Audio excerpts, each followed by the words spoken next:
Hi everyone, I'm Citizen Spokeswoman Ruth Wasserman Lande. This is the daily briefing of the Israeli Citizen Spokesperson's Office. We're live on YouTube, Instagram, and X.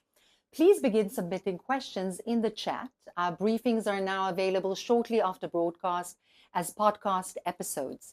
Search for the Israeli Citizen Spokesperson's Office on Apple Podcasts, Spotify, Amazon Music, and all major podcast platforms. Today, I remind you, is day 271 of the October 7th war. Iran is trying to destroy Jordan. That's right. The Arab kingdom next to Israel is in Tehran's crosshairs because Iran doesn't only seek to destroy the Jewish state. The mullahs have been trying and succeeding to take over the entire region, establish an Iranian Islamic empire, leaving behind a bloody trail of failed states and launchpads for even more Iranian terror. Iran has already destabilized 4 Arab countries: Iraq, Syria, Lebanon, and Yemen. Devastated cities, hundreds of thousands dead, millions of refugees. Iran's theocratic regime pays for and trains the brutal proxy armies behind the barbaric violence in those countries. Jordan is Iran's next victim, and this has been happening for some years now. Iran has been pumping arms into Jordan and smuggling thousands of weapons, from rifles and pistols to sophisticated explosives, to Iran's Palestinian Islamic Jihad and Hamas agents in the West Bank. The drive-by shootings and terrorist bombs meant to maim and murder people in Israel are only part of Iran's evil plan. Because for Iran, using spies and criminals to sneak weapons through Jordan's border is the goal, a perfect way to undermine and collapse Jordan's own government, just like in the failed states surrounding it. Last year, Jordan prosecuted a member of its own parliament caught smuggling over 200 guns into Israel. Last month, an Amman neighborhood was evacuated completely as Jordanian security forces detonated an explosive stockpile they had found there. And some of the guns are for use inside Jordan against the Hashemite regime. Jordanian sources have long complained of foreign-backed militants sneaking in with rocket launchers and explosives. They have said they are used to carry out acts of sabotage against them. This May, Jordan's king even called out the smuggling publicly for the very first time in front of some of the leaders complicit with Iran. We should confront armed militant groups who commit crimes, especially smuggling drugs and arms, which is what Jordan has been thwarting for years, he said. Jordan's royal family has always faced challenges ruling its Palestinian majority population. Now, Jordan also houses over 500,000 Syrian refugees. And despite major supplies of water from Israel, Jordan is always thirsty. It is now low-hanging fruit for Iran. Jordan is, but that is not Iran's only target. Iran has been causing the same chaos across the entire Arab world. Egypt, for example, expelled the Iranian ambassadors multiple times over the years on charges of espionage. Bahrain cut ties with Iran and blamed them for riots so bad that Saudi troops had to help restore order.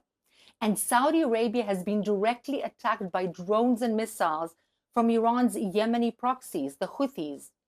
It's no coincidence that most of those countries also have relations with Israel. In Iran's April 2024 aerial attack on Israel, Iran's proxies across the Middle East joined in the attack, but many of the Arab countries targeted by Iran joined in Israel's defense. If Jordan falls, Iran will have yet another front against Israel and against the Arab states standing against it, and with Israel. Also, if Jordan falls, Iran will have territorial continuity, as it practically already owns large parts of Iraq too. We all know that on October 7th, Iran proxy Hamas declared war on Israel. barbarically raping and murdering festival goers and Israeli families in their own homes in the south of Israel. On October 8th, Iran proxy Hezbollah joined that war with 5,000 rockets, missiles, and drone attacks across Israel's north, forcing 60,000 to flee their homes. But the current war of the Islamic Republic of Iran against Israel is only one part of its bloody campaign to take over the region and, in fact, the entire world. Yes, I know. It sounds a little bit like a Hollywood production, but unfortunately, it is what it is. The mullah's extreme Shiite ideology dictates that they must rule a worldwide Shiite caliphate, which includes taking over the US, Europe, Canada, Australia, and the rest of the non-Islamic world, as well as the Sunni Arab world. Now, ladies and gentlemen, friends, let's take some questions from our audience watching live on various social media platforms. Please continue to submit questions. Our first question comes from Ed Hughes on X. Can Israel win over the minds of Gazans and motivate the population to realize Hamas is no longer the answer? How can Israel offer Gazans a way toward prosperity and peace? So thank you for that wonderful question. I think that the first and foremost issue is to get rid of the extreme factors within the Gaza Strip. When we have extreme factors like, for example, Hamas, Islamic Jihad, and so on, they basically brainwash the population. They take away the freedoms of the population. They educate, they indoctrinate the population. And therefore, as long as they're there, Israel cannot instill any kind of other sentiments. And by the way, not only Israel, but the West cannot instill any good emotions or sentiments in the hearts of the population. So the first and foremost thing that needs to be done is to get rid of the Islamic extreme Hamas, Islamic Jihad, and so on in the Gaza Strip. The second thing and the most important thing is the education. Re-educating in a normal, inclusive, human way the actual people, teaching them sciences, teaching them humanities, teaching them about life, not about death. And in fact, instilling values that we also hold dear in the West, not only death and killing and anti-Semitic and anti-West sentiments. This is what can be done, but this is something that will take a long time. Our next question is from Andrea on YouTube Live. If Jordan and Israel are on the same side, then why doesn't Jordan support Israel openly? Brilliant question. Thank you for asking that. So this brings me to the duality of the policies of Arab countries, and it's correct for Jordan and for Egypt. So what happens is they have populations that are inherently antagonistic to Israel, historically, traditionally. And their educational systems only enforce that. They enhance that. In fact, the educational systems are anti-Semitic and are anti-Israeli and sometimes even anti-West in Egypt and in Jordan. By the way, in Jordan, it's even worse. Why is that so? Because they don't want to confront the masses, the anti-Israel masses, and even have a kind of a small threat that they will come up against them because the population is known to be anti-Israeli and may revolt against the regime. And therefore, out of fear, what those regimes do, they feed the hatred, which is a very dangerous game. This is the duality of the policy both of Egypt and of Jordan. They educate the masses against Israel, yet they sign peace treaties with Israel. By the way, it's correct with the Palestinians as well. They sort of speak about brotherly love and happiness and brotherhood in general with the Palestinians on the one hand, but in fact, have you seen one country allowing those Palestinians in the Gaza Strip to have refuge within Egypt or within Jordan? No. There's no love lost for the Palestinians, certainly not for Hamas, but they speak openly about the brotherly love towards the Palestinian people. Again, sort of in a way to appease the masses. And this is again the duality, the speaking in one tone, acting in a different tone. In my humble opinion, it is time to put an end to this and to demand that the educational systems be changed once and for all, for the good of the West, of the regimes in those countries, and for the people themselves. What is the purpose of teaching and indoctrinating the population to hate? At the end of the day, it will definitely turn against you. And is it possible? Yes, it is. One example is the United Arab Emirates, which changed its entire educational system very recently, in recent years. And those teachers that did not comply with the change were changed themselves. And it's working. Has it completely changed the entire mindset? Not yet, because this takes time. But it has done the beginning steps, and this is what is important. Our next question comes from YouTube Live. How is Hamas actually being resupplied with ammunition during this time? Thank you for that question. And this is a very, very big issue. One, you know that there have been found many tunnels, tens of tunnels in the Rafah crossing from the Gaza Strip, the Gaza side, to the Egyptian side of Rafah.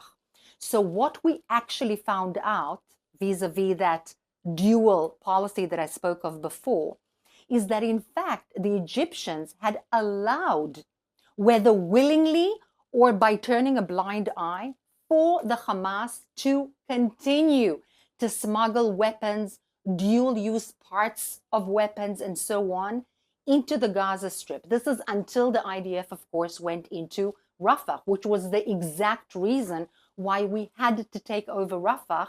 We needed to close that, let's say, oxygen line of smuggling of weapons. This is first and foremost. Second of all, there are all those NGOs, for example, like UNRWA, which is a UN body funded by the West, by European countries, by the United States of America, by other countries in the West. And basically, it doesn't only teach the children of Gaza and basically allow for education, which is what it's supposed to do, and take care of so-called refugees, although there are no Palestinian refugees, because this was a Palestinian governed piece of land since 2006. So what in fact is happening? What is happening is that these bodies receive money. They receive money from Qatar, from the UN, from the West, and they give that money to the Hamas, which aids their smuggling attempts. And this is exactly what needed to be stopped, that line of oxygen, either from Egypt or from other sources. And by the way, they had a lot of weapons still in the underground. I'm talking about such a significant underground storage, which is insane to even comprehend, to even imagine. And slowly but surely, the IDF is destroying those storages and closing that oxygen line, slowly but surely ending the supply. Our next question comes from Cindy on Instagram Live. I've seen a lot of coverage about the protests happening about the topic of compulsory draft of ultra-Orthodox Jewish men. What do you think about this, and how is it affecting Israel? So first of all, I'm a believing Jew. I believe in God very strongly, and I think that praying to God has kept the Jewish people throughout the centuries, despite all the pogroms and the hardships and the challenges that the Jewish peoplehood has truly gone through. That's first and foremost. Having said that, it is a compulsory and obligatory military service for women and for men. And the fact that a huge number of ultra-Orthodox, by the way, Arab Israelis also, excluding the Druze, but other Arab Israelis, they can volunteer, but they are not obligated to serve in the army. they and the ultra-Orthodox, the fact that they don't go into the army is unequal in the sense that a mother of a secular Jewish boy of 18 knows that he will go to combat, most probably, whereas an ultra-Orthodox one does not. Now, if he is a very amazing, unbelievable scholar of Jewish thought and the written word, wonderful. I think it is very important to have that core of Jewish scholars continuing our tradition, because this is a part and parcel of our survival throughout the century. I truly believe that. They truly believe that. And that's part of the inherent tradition of this country and our religion. But not all of them. Not inherently every single ultra-Orthodox child does not go into the military, because there is a need. And that's where I put the red line. Our last question today comes from Rachel on Instagram Live. If the time comes to it, will Israel be ready to fight on multiple fronts if Iran sends all of its proxies into a joint attack on Israel? Rachel, you know, some things are unprecedented. The challenges that Israel faces are huge, and we certainly are being put to the test. However, this is an existential war. It's not a willing exercise that the Israeli army or the people are partaking in, but this is something that our enemies are determining for us. And we will fight, and we will win with God's help and with the very brave Israeli soldiers. I believe that deeply. Are we prepared to fight on several fronts? First of all, we are doing it already. We are already fighting in the West Bank. We are fighting in the Gaza Strip. There's almost a full-blown war in the north. Many people are being displaced. The Hezbollah is sending rockets and missiles towards the Israeli population. So we are fighting on several fronts, not to mention the Shiite militias from Iraq and from Yemen. But can we take more? We don't want to take more. We don't want to partake in war. But if we have to, absolutely we will. Thank you so much for being with us today, and I hope that you continue to be with us tomorrow as well at 3 p.m. as always.